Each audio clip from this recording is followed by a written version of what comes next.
Vamos a abrir la Biblia en el Evangelio de Mateo, por favor, los que trajeron sus Biblias.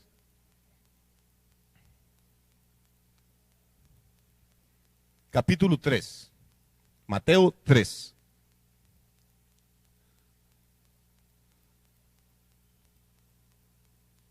Versículo 1. Y vamos a hablar de lo que probablemente sea el tema más importante de toda la Biblia. Y es un tema que lamentablemente hemos descuidado mucho en las iglesias, pero vamos a entrarle hoy, a ver cómo nos va. Dice que en aquellos días vino Juan el Bautista, predicando en el desierto de Judea, y diciendo, arrepentíos, porque el reino de los cielos se ha acercado. Pues este es aquel de quien habló el profeta Isaías, cuando dijo, voz del que clama en el desierto, preparad el camino del Señor, enderezad sus sendas. Y Juan estaba vestido de pelo de camello, y tenía un cinto de cuero alrededor de sus lomos, y su comida eran langostas y miel silvestre. Y salía a él Jerusalén, y toda Judea, y toda la provincia de alrededor del Jordán, y eran bautizados por él en el Jordán, confesando sus pecados. Al ver él que muchos de los fariseos y de los saduceos venían a su bautismo, les decía, generación de víboras, ¿quién os enseñó a huir de la ira venidera? Haced pues frutos dignos de arrepentimiento, y no penséis decir dentro de vosotros mismos, Abraham tenemos por padre, porque yo os digo que Dios puede levantar hijos a Abraham aún de estas piedras. Y ya también el hacha está puesta a la raíz de los árboles. Por tanto, todo árbol que no da buen fruto es cortado y echado en el fuego. Yo a la verdad os bautizo en agua para arrepentimiento, pero el que viene tras mí, cuyo calzado yo no soy digno de llevar, es más poderoso que yo. Él os bautizará en Espíritu Santo y fuego. Su aventador está en su mano y limpiará su era, y recogerá su trigo en el granero y quemará la paja en fuego que nunca se apagará. Amén. Esta es la introducción que hace la Biblia al ministerio de un hombre extraordinario, al ministerio de Juan el Bautista. Hoy no vamos a predicar de Juan el Bautista, pero vamos a predicar del mensaje que Juan el Bautista predicaba. Juan el Bautista es un hombre extraordinario, su nacimiento fue anunciado por un ángel, nació de una madre estéril, era hijo de un sacerdote, y como hijo de un sacerdote él tenía derecho a ser sacerdote también, pero decidió que su ministerio no lo iba a ejercer en Jerusalén, en el templo, en medio de todas las comodidades que le ofrecía la capital, sino que desde joven, dice la Biblia, que fue un hombre lleno del Espíritu Santo y se apartó al desierto. Probablemente creció sin muchos amigos. Ahora yo quiero que usted entienda un par de cosas antes de empezar a predicar esta noche. Un muchacho solo no puede sobrevivir en el desierto. El desierto no es un lugar para personas solas. Por eso la gente cuando cruza el desierto no van caminando solo, cruzan en unos grupos que se llaman caravanas, donde llevan animales y llevan gente que les ayude. Si usted se enferma, si tropieza, si se quiebra un brazo, si le pasa cualquier cosa, está muerto si está solo. Lo que ocurre es que en esta época de Jesús y de Juan el Bautista, el desierto de Judea estaba lleno de un grupo de personas que vivían en cuevas, que vivían en casas hechas con barro, que se llamaban esenios. La Biblia no los menciona, nada más lo estoy dando como una nota histórica que les puede ayudar a entender lo que estaba pasando. Los esenios eran personas que rechazaban la corrupción que había entre los sacerdotes, rechazaban la carnalidad que había en el culto de Jerusalén, rechazaban que los sacerdotes veían a la gente nada más como alguien para sacarles dinero, y ellos protestaron contra eso. ¿Cómo protestaron? Protestaron con los pies.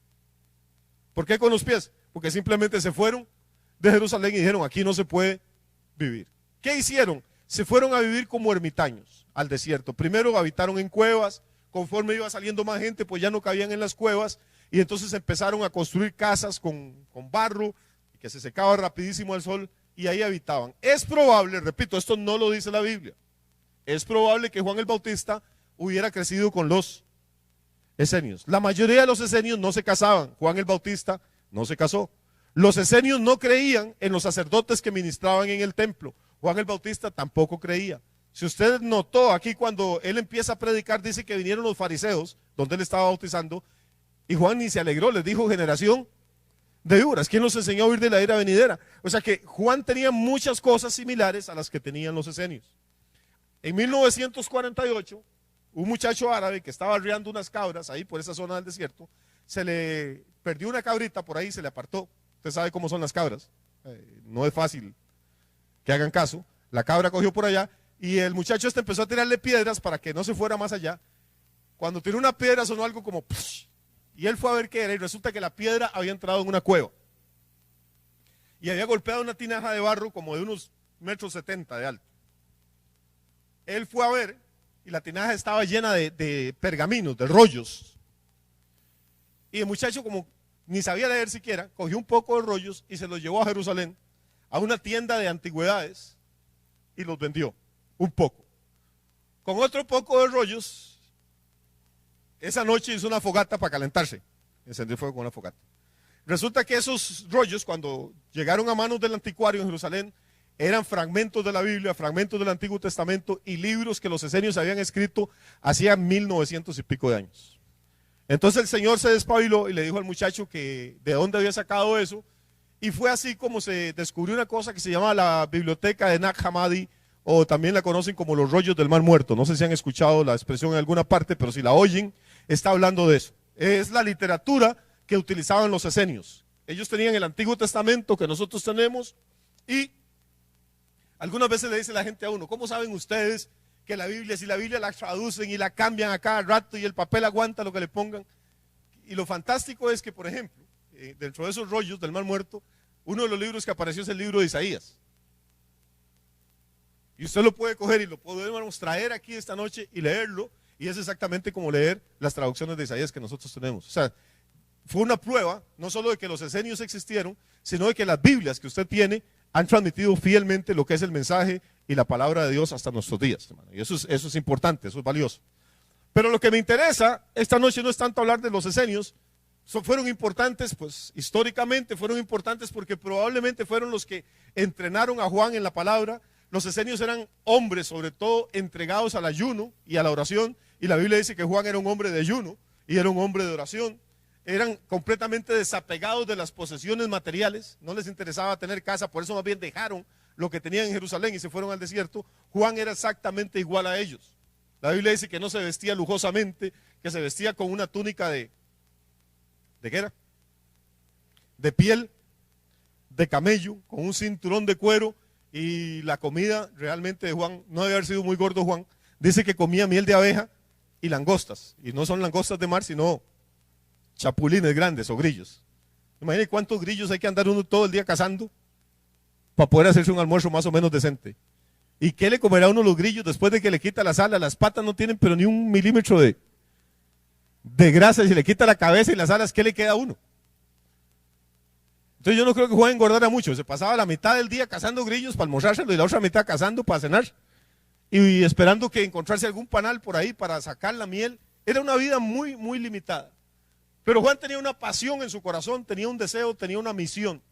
Y la misión de Juan, dice el versículo 2, que lo que él le decía a la gente era: arrepentidos porque el reino de los cielos, ¿qué? ¿Aló? O sea, Juan vivió para una cosa, vivió para anunciarle a su generación que el reino de los cielos se había, ¿qué? Acercado. Ahora nosotros oímos hablar del reino de los cielos y no entendemos de qué está hablando. Y yo quiero esta noche empezar a poner un fundamento con respecto a esto.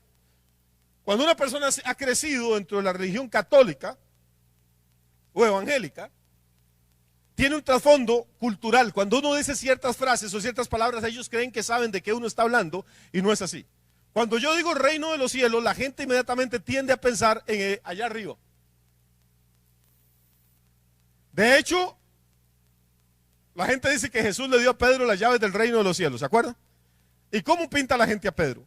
Lo pinta en el cielo, delante de una puerta y con un llavero enorme aquí, que hasta anda jalado de medio lado Pedro, porque las personas creen o suponen que el reino de los cielos es el lugar donde usted va a ir cuando usted se muera.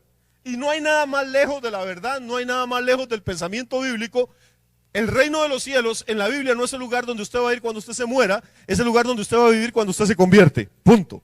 No es un lugar para ir después de que usted lo meten en el cajón y lo ponen en la sepultura. El reino de los cielos es un lugar para vivir aquí en la tierra. Obviamente nosotros creemos que hay un cielo, creemos que hay una vida después de la muerte, creemos que cuando usted se muera no se queda aquí en la tierra, usted va a ir a pasar la eternidad con Jesús, a otro lugar, a otro planeta, no sé a dónde. Pero cuando estoy hablando del reino de los cielos, no estoy hablando del cielo, no estoy hablando de la gloria de Dios.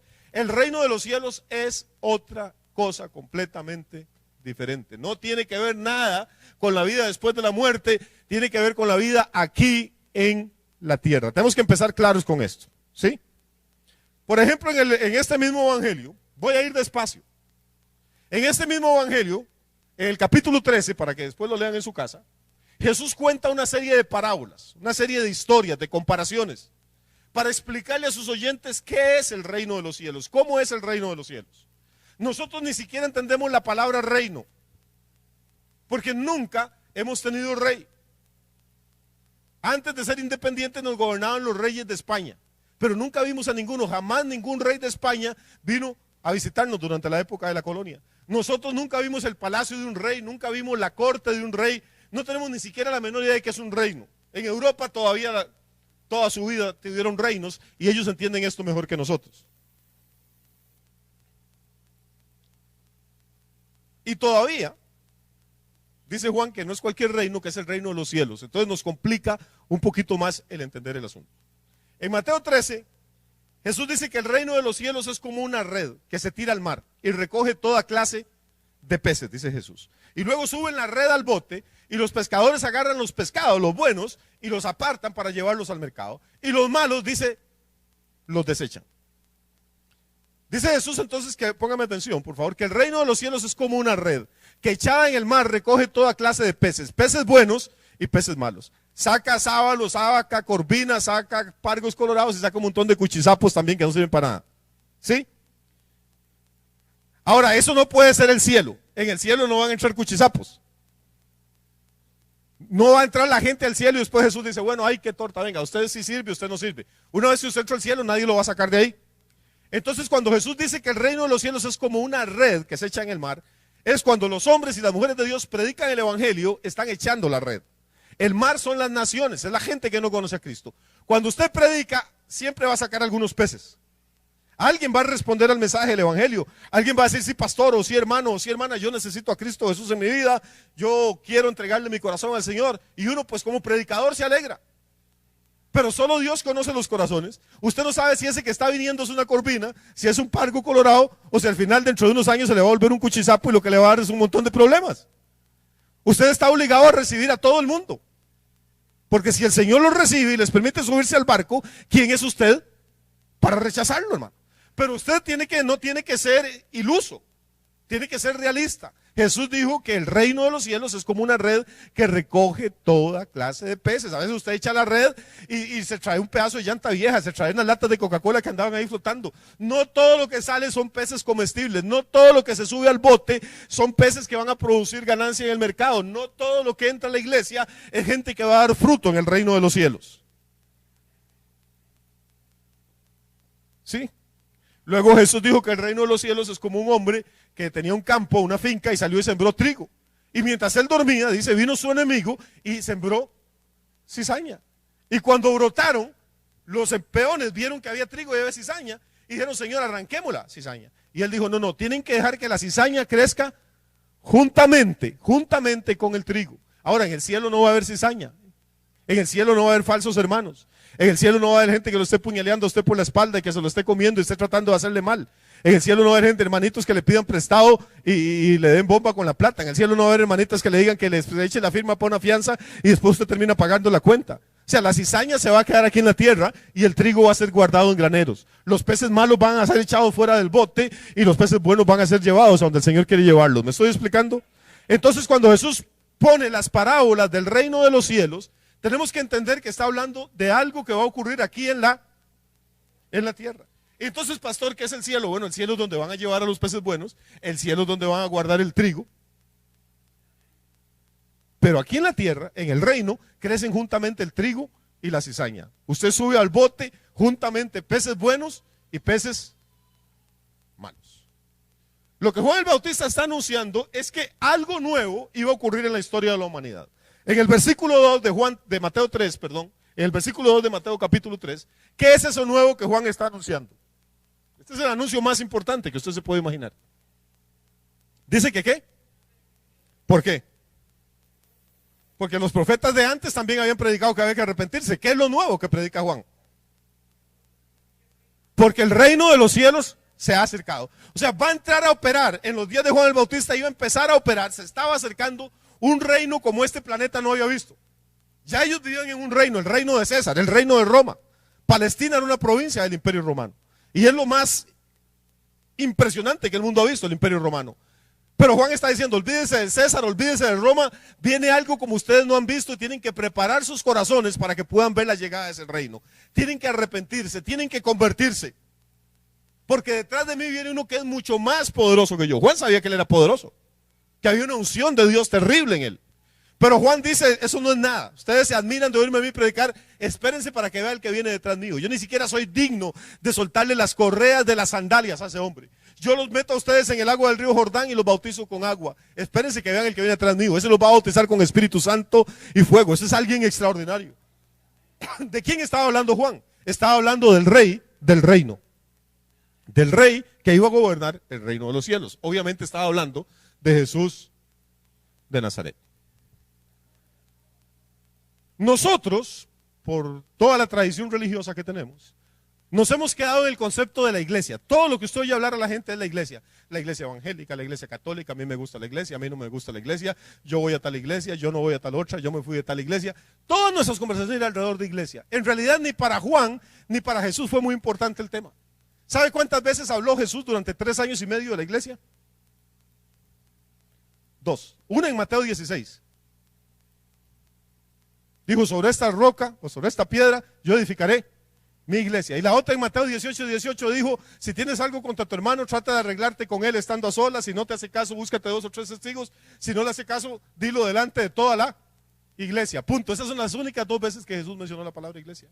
Desde que usted se convirtió, ¿cuántas veces ha oído predicar la palabra iglesia?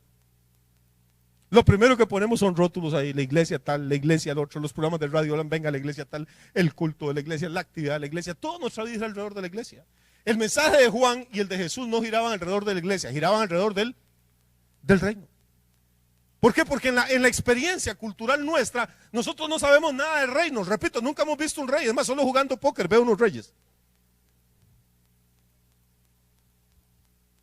Pero hemos visto iglesias hasta para tirar para arriba, hermano. Bonitas, feas, locas, formales, tristes, alegres. Tenemos iglesias de todos los tamaños y todos los colores y por eso hablamos mucho de iglesia. Porque es lo que tenemos en la cabeza, lo que tenemos delante de los ojos, lo que nos ha formateado culturalmente. Pero no sabemos nada de reinos y nos cuesta operar dentro de un reino. La iglesia es apenas un paréntesis. La iglesia no es el plan de Dios, la iglesia es un paréntesis en el plan de Dios. El plan de Dios no es nada más tener una iglesia, es establecer un reino. La Biblia dice que la gloria de Dios va a llenar toda la tierra y que los reyes, como cantábamos ahora, todos los sistemas de gobierno que usted conoce, todos los sistemas políticos, todos los sistemas financieros van a tener que doblar su rodilla cuando el Rey Jesús vuelva a esa tierra. Porque Jesús va a volver a esa tierra, ese es el mensaje de la Biblia. Jesús está esperando nada más que se cierre el paréntesis de la iglesia. Y cuando este tiempo que se le da a la iglesia se acabe, el Rey va a volver. Y olvídese de Rusia, olvídese de China, olvídese de Estados Unidos, olvídese de los reyes de España, olvídese de todo el mundo. El Señor va a venir a establecer su reino en Jerusalén y juzgará a las naciones con justicia y a los hombres con rectitud. Eso es lo que todo el universo está esperando. Los hombres hemos probado, todo tipo de sistemas políticos. Hemos vivido en tribus, hemos vivido solos, hemos vivido en sociedades feudales, hemos vivido en sociedades esclavistas, hemos vivido en sociedades industriales, hemos vivido en sociedades capitalistas, hemos vivido en países socialistas, comunistas, lo que usted quiera, y en todos es la misma porquería, la misma injusticia. Siempre hay pobres, siempre hay gente arruinada, siempre hay gente explotando a otros, siempre hay vivos tratando de hacerse políticos para llenarse el bolsillo. Ningún sistema político que ha puesto en práctica el hombre ha funcionado. Todos, tarde o temprano, colapsan. Hay algunos que han durado, la gente está asombrada y dicen, mire, Estados Unidos, qué potencia. Hermano, Estados Unidos no tiene 300 años de existir. En el plan de Dios, Estados Unidos no es nada. Ni siquiera tiene 300 años de existir. Roma duró 1000 y resto de años y se cayó. Rusia duró de 1917 a 1990, duró 80 años y se cayó. Todo lo que el hombre levanta se va a caer. Jesús dijo que Satanás era el príncipe de este mundo y el Dios de este ¿De este qué? ¿Aló? ¿Qué dijo Jesús? ¿Que Satanás era el qué? El príncipe de este mundo y el Dios de este siglo. Si nosotros leyéramos la Biblia con atención, cuando Jesús dice que el diablo es el príncipe de este mundo, eso es un juicio del Señor sobre todos los sistemas políticos. No importa si es comunista, si es socialista, si es capitalista, para el Señor quien está detrás de todos esos sistemas es simplemente Satanás. Es el príncipe de este mundo, no importa cómo se disfrace. Dios no reconoce como legítimo ninguno de esos sistemas de gobierno. Dios solo tiene un sistema de gobierno que él acepta, es la teocracia. Es Jesús reinando desde su trono en este momento a la diestra del Padre y muy pronto reinando desde su trono aquí en la tierra.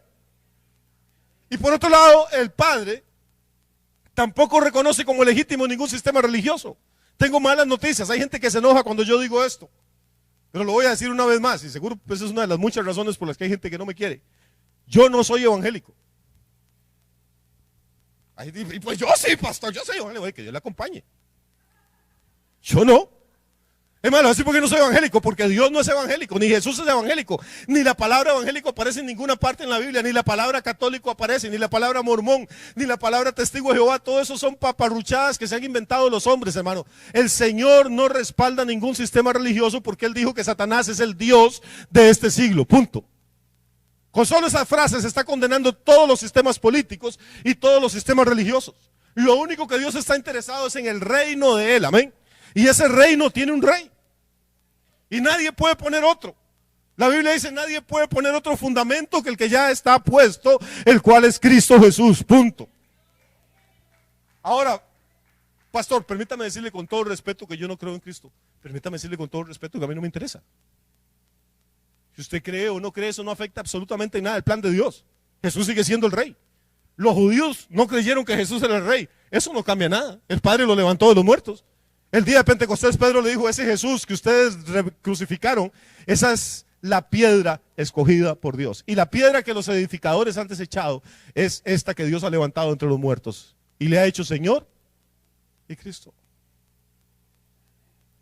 Si usted va ahorita a Talamanca o va a lo profundo del África y le dice a los inditos que hay unas cosas invisibles que se llaman virus y bacterias que los pueden matar, usted no sabe la vacilada que le van a pegar. Y ahí el chaval está loco, que hablando de unas varas rarísimas, de unos virus y unos microbios, dice que nadie los ha visto, pero que nos pueden matar. Ellos no creen en eso. Pero saben, aunque no crean, igual los matan. Yo no sé si usted sabe que durante muchos siglos, parir era uno de los más difíciles que había y más peligrosos. Las mujeres morían de parto como moscas. Y lo interesante era que no se morían del parto. Se morían de unas cosas, yo no soy médico y no sé si voy a pronunciar bien la palabra, pero si no me dispensa, se morían de una cosa que la gente llamaba fiebres puerperales. Morían durante el puerperio. Y eso es lo que las señoras ahora le llaman la cuarentena. Y nadie sabía por qué. O sea, el proceso del parto era normal, el niño nacía o la niña nacía, la señora quedaba bien y de pronto agarraba una infección y moría y no había Dios que la sacara de ahí. Allá por el año 1840 o 1850 a un médico se le ocurrió que podía ser que los que estuvieran matando a las señoras eran los doctores y las parteras, porque manipulaban a la señora y a la criatura con las manos sin lavar. A veces venían del servicio sanitario. Recuerden que en esa época no había ni papel higiénico. O venían del trabajo las señoras con las uñas negras de limpiar la casa de ellas y de pasar la escoba y de limpiar el moledero y le decían, fulana tal se está mejorando, ya está con calambres, corra. Y la viejilla para no atrasarse iba en carrera con aquellas uñonas, hermano, y metía las manos acá al chiquito a tocar a la señora. El niño nacía y normalmente el niño sobrevivía, pero la mamá contraía una infección.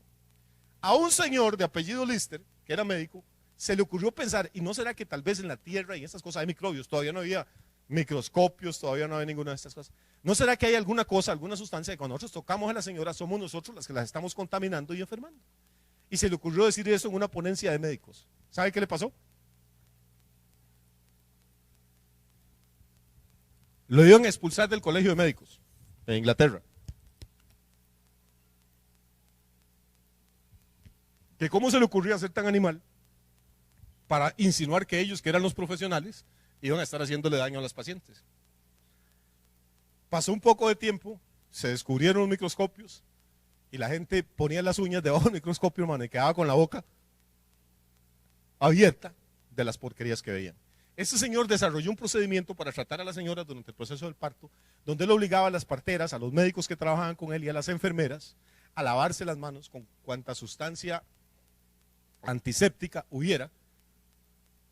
Y ocurrió un fenómeno interesantísimo. ¿Sabe qué? Las señoras dejaron de morir, daban a luz y el chiquito se ponía bien y la señora cachetona y para adelante. ¿Sabe qué sí dijeron los otros médicos? Es pura chiripa. Ese tipo tiene buena suerte. Para no cansarlos con el cuento, cuando usted se enjuaga la boca ahora, por ahí se la enjuaga a veces con una marca de cosas que se llaman Listerine. Y viene del nombre de este señor, Lister, que fue el que descubrió y empezó a inventar a ver qué tipo de jabones, qué tipo de cosas se podían usar para poderse desinfectar las manos antes de manipular a las señoras que estaban dando a luz. Durante miles de años la gente murió de cosas que no podían ver. Ni aún los médicos creían que esas cosas existían. Pero creyeran o no creyeran, la gente se moría. No sé si me estoy explicando. El que yo crea o deje de creer que Jesús vuelve no va a afectar en nada. Jesús va a volver, punto. Es una promesa incondicional de Dios. El que yo crea o deje de creer que Jesús va a venir a reinar no va a afectar en nada el plan de Dios. Jesús va a venir a reinar. Lo que me afecta es a mí. Si yo creo o no creo, no importa. La Biblia dice que un día mi rodilla se va a doblar y mi boca va a confesar que Jesús es el Señor para la gloria de Dios Padre. La diferencia es cómo lo vamos a hacer, si en adoración o temblando de miedo porque lo vamos a tener que enfrentar como juez o lo vamos a tener que ver como Salvador. Esa es la diferencia. Por eso es mejor hacerlo ahora. Pero lo que Juan está diciendo entonces, y vuelvo a Juan, es que viene el reino y que el reino está empezando en un hombre. Y ese hombre viene detrás de Juan predicando. Va a empezar a predicar unas semanas después. Y es un hombre que va a bautizar a la gente con Espíritu Santo y fuego. Y es un hombre tan poderoso como el mundo no ha visto. Ese hombre se llama Jesús de Nazaret. Ese es el rey del reino. Hermano, usted tiene que entender una cosa. No sé cuántos tuvieron alguna vez un crucifijo en su casa o colgando del cuello. Quiero ver las manos, levántelo. Es que ni para religiosos servían ustedes. Ni la mitad. Cuando usted ve un crucifijo o una buena representación de arte, normalmente arriba en la cruz hay como un rotulito, no sé si han visto, como un pergaminito así con 4 letras. ¿Saben cuáles son esas 4 letras? Dice INRI. INRI es la abreviatura en latín de Jesus Nazarenus Rex Judaeorum. Es Jesús Nazareno, rey de los judíos. ¿Qué pasaba? Cuando los romanos crucificaban a alguien, no lo crucificaban por puro gusto. Tenía que haber un juicio. Y la persona que moría en la cruz moría como un criminal. Era un criminal sentenciado a muerte. Entonces en la cruz clavaban al reo, pero clavaban también un papel, un cartel con el delito por el cual ese reo había sido ejecutado. Entonces ahí decía violador, o sátiro, o asesino, o incendiario, o rebelde, o ladrón. Pero resulta que cuando fueron a buscar uno para poner en la cruz de Jesús, no podían ponerle ni asesino porque no había matado a nadie, ni ladrón porque no le había robado nada a nadie. Entonces, lo que se le ocurrió a Pilato, la razón por la que lo crucificaron, y ahí estaba su delito, ¿sabe por qué lo crucificaron? Primero está el nombre del criminal, ¿no? Jesús Nazareno. Y después está el delito por el que lo crucifican. ¿Cuál es el delito? Es rey de los judíos. De hecho, si usted lee los evangelios con cuidado, dice que los judíos se molestaron y le dijeron a Pilato, no ponga rey de los judíos, ponga que él dijo que era rey de los judíos. Y Pilato, que no era de muchas pulgas, dijo, lo que ya escribí, no me jodan. Y se quedó Henry, se quedó rey de los judíos. O sea, aún la cruz, donde Cristo está muriendo como un criminal, a donde está muriendo como un delincuente, la cruz da testimonio de que Él es el rey del reino que Dios estableció. Eso es fantástico, hermano. No pudieron encontrar nada de qué acusarlo. Es el hombre que ha vivido una vida perfecta. Es el hombre que nunca le hizo mal a nadie. Y al principio Él es la semillita. Él dijo que el reino de Dios era como un granito de mostaza, ¿se acuerda? Que usted lo siembra en la tierra y después crece y sale una matita y después hace un arbolote y después se extiende las ramas y vienen pájaros de todas las naciones a albergarse en ese árbol. Jesús es la semillita de mostaza. Un hombre de 33 años, hermano, que muere en una cruz. Miles habían muerto en una cruz antes que él y miles murieron después. La gente hace mucho énfasis en la crucifixión y pobrecito Jesús y lo que le dolió. Pero hermano, miles de hombres murieron antes que Jesús en la cruz y miles de hombres murieron después. ¿Cuál es la diferencia entre Jesús y ellos? Es más, el día que crucificaron a Jesús, crucificaron a dos más, uno a cada lado de él. Nadie habla de esos otros dos pobres diablos. A ellos los clavos les dolieron igual, a ellos los azotes les dolieron igual. Ellos se desangraron igual que Jesús, pero nadie los menciona. Lo que hace la diferencia no es que a Jesús lo crucificaran, porque repito, crucificaron a miles. Lo que hace la diferencia es que cogieron este granito de mostaza, lo bajaron de la cruz y lo metieron en la tierra. Igual que a todos los demás. Todos los demás se quedaron en la tierra, pero al tercer día este resucitó, hermano. El grano germinó, el reino de Dios empezó a manifestarse. Lo que hace la diferencia entre el cristianismo y todo lo demás que hay en este planeta. Usted puede ser budista, es más, el budismo es una religión espectacular. Se lo digo de verdad, espectacular. Produce gente tan linda, pacífica, tranquila, gente que le gusta estudiar, que le gusta meditar. Budismo es una buena religión. Si alguna vez piensa cambiarse de religión, hágase budista. Los musulmanes son buenos, hermano. Los tipos oran, un día de estos yo les decía a ustedes, oran 5 veces al día, todos los días. Ayunan un mes completo, ninguno de nosotros ayuna un mes completo, ninguno de nosotros ora 5 veces al día. Todo el mes de Ramadán lo pasan orando. Esa es una buena religión, si está pensando en cambiar. Los testigos de Jehová son buenos. Esa gente andan de 2 en 2, hermano, tocando puertas y llevan las familias, llevan a los niños de la mano, hermano, a repartir tratados y a vender revistas. ¿Cuántos hermanos de esta iglesia ha visto usted jalando a los chiquitos para tocar puertas y hablar de Cristo? Es muy fácil hablar contra los testigos de Jehová, pero la verdad es que hacen un trabajo que nosotros no hacemos. Los mormones son una buena religión, si está interesado en una buena religión. Hasta puede que usted se vuelva macho y se le hagan los ojos azules.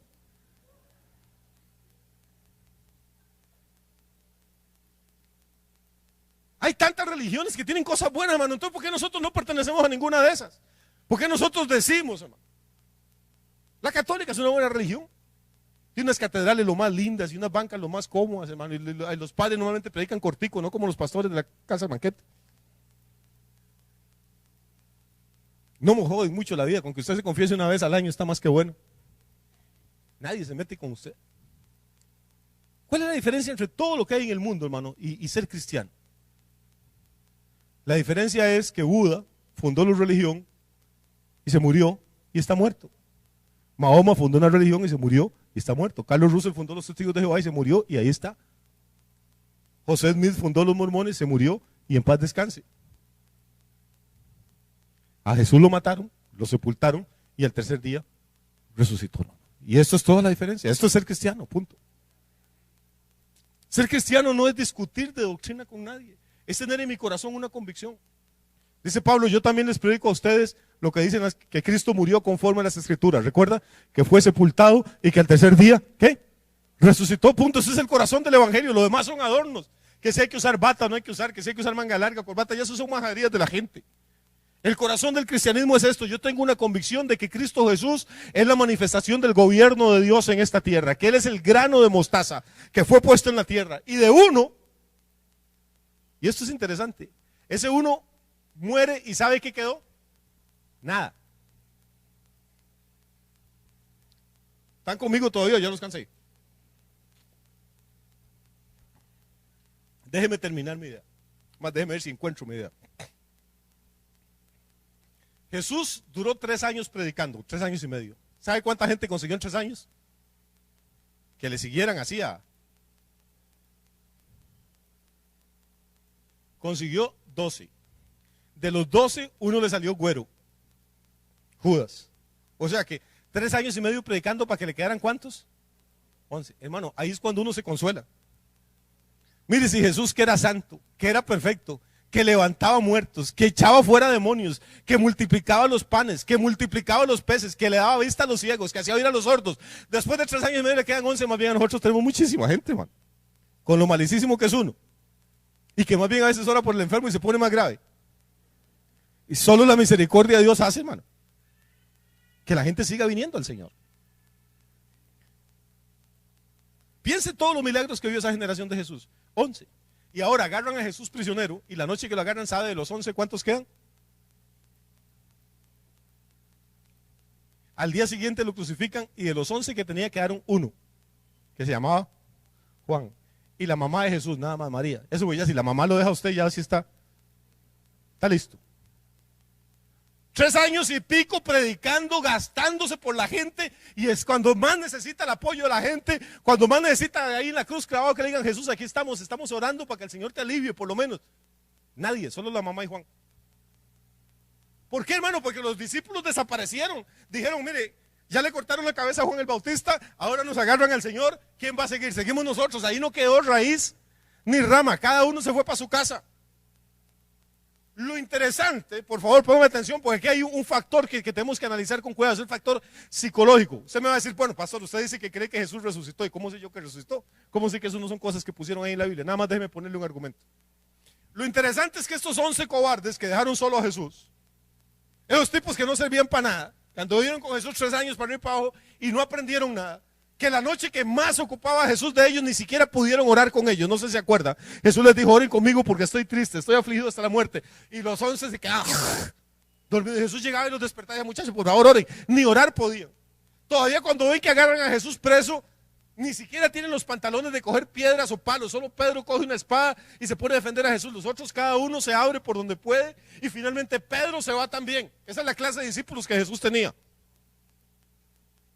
Así es que usted no se extrañe si alguna vez los suyos lo dejan solo. Esa es la clase de discípulos que Jesús tenía. Lo extraordinario es, y póngame atención aquí, que 2 meses después, estos mismos inútiles, estos mismos que salieron corriendo, están de pie en Jerusalén y están enfrentando a los sumos sacerdotes de Israel, y están enfrentando a los jefes de la guardia del templo, y están enfrentando a los legionarios de Roma, y están gritando a voz en cuello que este Jesús que ustedes crucificaron, Dios lo ha hecho Señor y Cristo. Y empiezan a perseguirlos, a apedrearlos, a torturarlos, a decapitarlos. Y lo único que tienen que hacer para salvar la vida es decir: Jesús no ha resucitado, Jesús no es el Señor, César es el Señor. Los llevan delante de la estatua de César y les dicen: ok, ¿quiere salvar su vida? Alce el brazo derecho y diga: ave César. Y se va para la casa tranquilo. Se paran delante de la estatua y levantan el brazo derecho y dicen: ave Jesús. Y se lo echan a los leones y se lo echan a las fieras. ¿Qué pasó en el lapso de esos 2 meses para que 11 inútiles, 11 cobardes, se conviertan en 11 leones? ¿Qué les pasó a ellos, hermano? ¿Usted cree que fue que alguien se sentó y les contó un cuento? Alguien dice: no, hombre, ese es un cuento que se inventaron ellos, de que Jesús había resucitado. Ellos estaban muy traumados y para superar la crisis de dolor y de duelo que sentían. Pero, hermano, discúlpeme, la gente es imbécil. ¿Quién va a dejar que lo descuarticen, que lo torturen para superar el duelo? Algo les pasó a estos chavalos, hermano, que los transformó de ser un tipo tímido, cobarde, inútil. Se convierten en leones, hermano, viajan por todo el mundo, predican, les matan a Esteban a pedradas. Pablo empieza a perseguirlos, los arrastra a las cárceles, los llevan delante de los jueces, los queman vivos, los crucifican, les quitan las casas y no hay forma de que echen para atrás. Dicen: el Señor resucitó, nosotros lo hemos visto y no podemos echarnos para atrás de lo que el Señor nos ha mostrado a nosotros, hermano. Y lo pierden todo por amor a Cristo. La semillita se convierte en un árbol, el árbol empieza a echar 11 ramas y el día de Pentecostés se cumple lo que Juan había anunciado, y este Cristo ascendido y resucitado le envía desde la diestra del Padre el don del Espíritu Santo. Y ya no son 11, ahora son 120 que empiezan a hablar en otras lenguas y empiezan a profetizar y salen a la calle. Y ya no son 120, hay 3,000 y al domingo siguiente predican, y hay 5,000 y 2,000 años después están predicando y somos millones y millones en todas las naciones de la tierra. Hablamos en todas las lenguas, hablamos en todos los dialectos, estamos en todos los países. Y créame, amigo, todavía siguen llevando a los cristianos a la cárcel. Todavía hay países donde los cristianos mueren. Todavía hay países donde el año pasado, hermano, crucificaron pastores cristianos.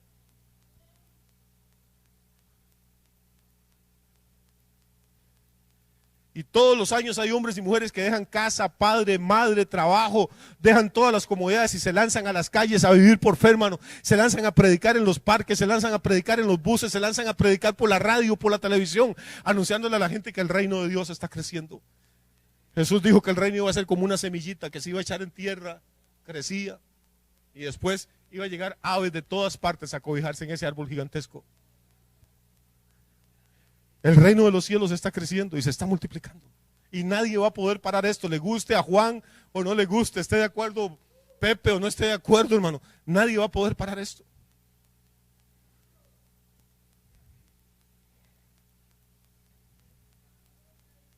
El reino tiene un poder multiplicador.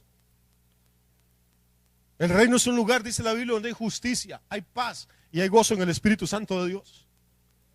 El reino es un lugar de gente que ha sido redimida, de gente que ha sido perdonada. El reino no es un lugar de gente perfecta. Por favor, póngame atención. La gente perfecta, cuando usted alcanza la perfección, ¿sabe qué hace Dios con usted? Si usted alcanzara a ser perfecto, Dios no va a aplaudir, lo va a matar. Para no darnos tiempo a nosotros de que lo echemos a perder. La gente perfecta va a ir al cielo. La iglesia es para la gente imperfecta. Posiblemente usted no está de acuerdo porque nadie dice amén. Y usted se cree que es la última chupada del mango. Pero nunca se nos olvide que nosotros no estamos aquí porque somos buenos, estamos aquí porque Jesús es bueno, punto. Nada más. Porque Jesús es misericordioso, punto.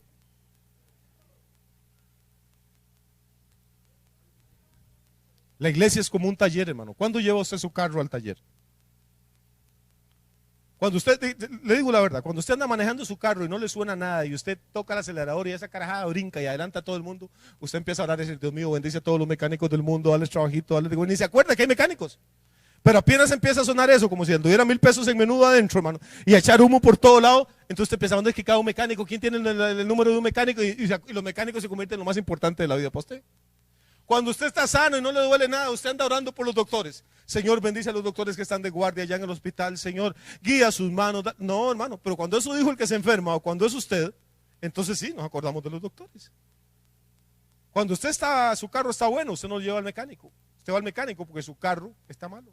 Y el mecánico cuando lo va a entrar a usted no dice qué cochinada de chofer, no, de qué mantenimiento le hace ese carro. Ahora sí viene, ¿no? El mecánico se alegra porque para eso está él. Ese es su trabajo, es su profesión. Cuando el doctor va a entrar a alguien, no dice, ay, qué cochinada, otro enfermo, uy, Dios mío. No, hermano, para eso es su entrenamiento, para eso estudió, para eso se preparó, para eso le pagan. Cuando a la iglesia entra alguien que es un drogadicto, que es un borracho, que usted sabe que era el ladrón del pueblo, no podemos decir, uy, qué desgracia lo que se nos vino a meter aquí, ¿por qué no se fue a meter a la iglesia a la par? No, hermano, debemos alegrarnos, ese es nuestro llamado, esa es nuestra vocación. Para eso nos tiene Dios aquí. Venimos a la iglesia no porque somos perfectos, venimos porque necesitamos que Dios trate con nosotros, que Dios nos aclare la mente, que Dios nos aclare la visión, que podamos ver lo que es el reino de Dios operando. Pilato puso un rótulo sobre la cruz: Jesús Nazareno, rey de los judíos. El Señor puso un rótulo mejor. Dijo, este es mi hijo amado. Va a terminar en el Salmo 2. Salmo 2 dice, ¿por qué se amotinan las gentes y los pueblos piensan cosas vanas?